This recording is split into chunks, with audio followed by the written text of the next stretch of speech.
La ciencia de los materiales es el campo científico encargado de investigar la relación entre la estructura y las propiedades de los materiales. Las relaciones propiedades, estructura, procedimiento, funcionamiento y diseño proyecta alguna estructura posible del material para conseguir un conjunto predeterminado de propiedades. La ciencia de materiales es, por ello mismo, un campo multidisciplinario que estudia los conocimientos fundamentales sobre las propiedades físicas macroscópicas de los materiales y los aplica en varias áreas de la ciencia y la ingeniería, consiguiendo que éstas puedan ser utilizados en obras, máquinas y herramientas diversas o convertidos en productos necesarios requeridos para la sociedad. Incluye elementos de la química y física, así como las ingenierías químicas, mecánica, civil, eléctrica o medicina industrial, como la biología y ciencias ambientales, con la atención de los medios puesta a la nanociencia y la nanotecnología en los últimos años. A su vez, estos tienen una clasificación. Ejemplo de la estructura de un polímero, el polietileno. La ciencia de materiales clasifica todos los materiales en función de sus propiedades y de su estructura atómica. Son los siguientes: metales, cerámicos, polímeros, materiales compuestos. Otra clasificación sería en función de sus propiedades y sería materiales estructurales y materiales funcionales. Estos últimos comprenden los materiales utilizados en las industrias eléctrica, electrónica, informática y de telecomunicaciones. Por ejemplo, conductores, semiconductores, dieléctricos, magnéticos y ópticos.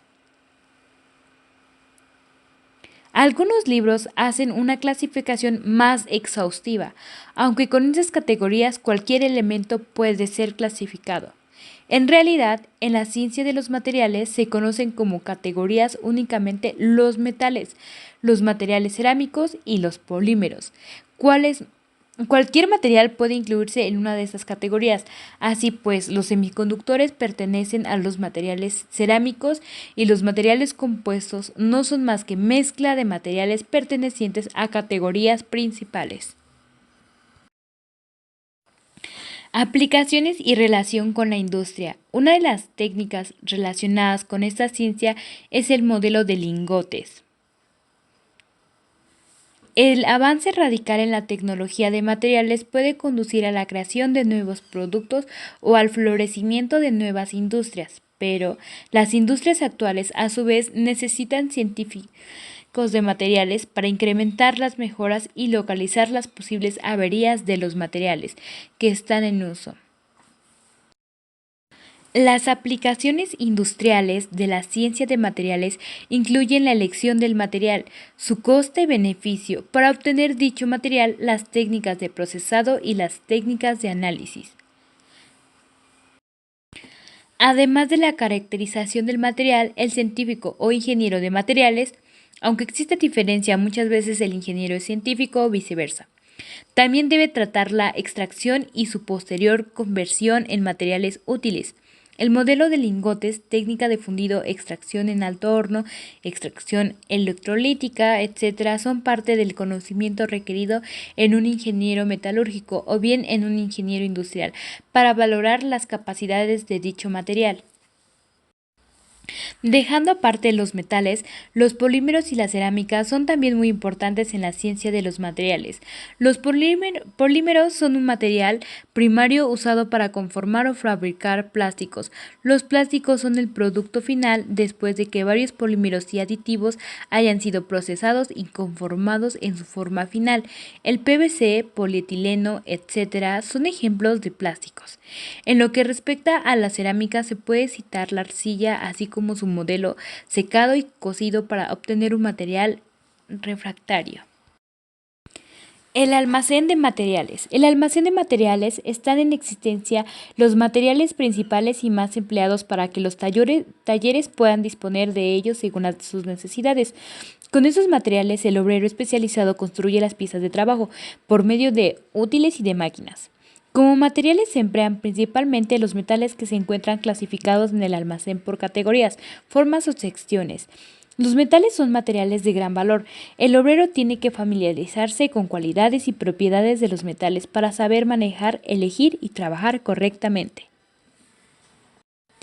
Distinguimos entre los materiales cuyo origen aún se pueden comprobar en una pieza de trabajo, por ejemplo, acero, latón, madera, etc., o los productos auxiliares que se consumen en el curso de la fabricación y no son conocibles sobre la pieza de trabajo, por ejemplo, aceite, lubricante, carbón, productos de limpieza, etc.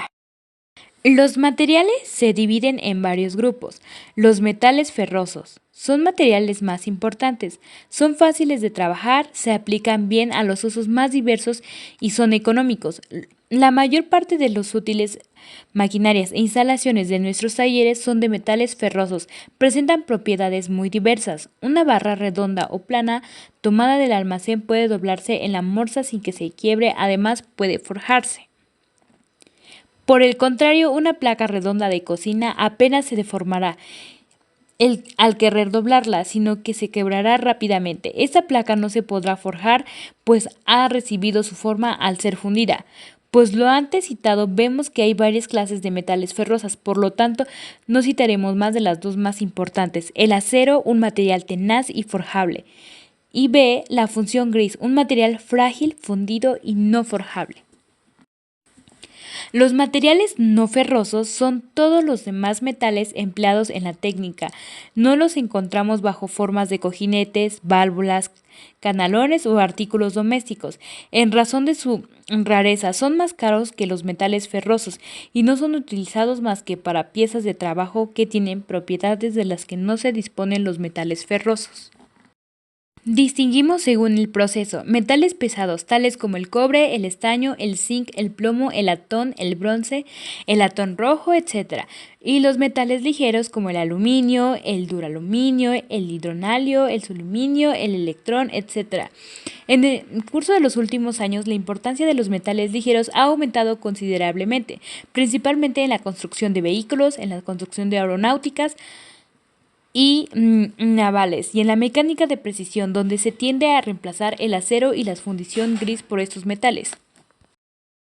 Se utilizan también un gran número de materiales no metálicos, tales como la madera y el cuero, materias ofrecidas por la naturaleza y por tanto denominadas naturales.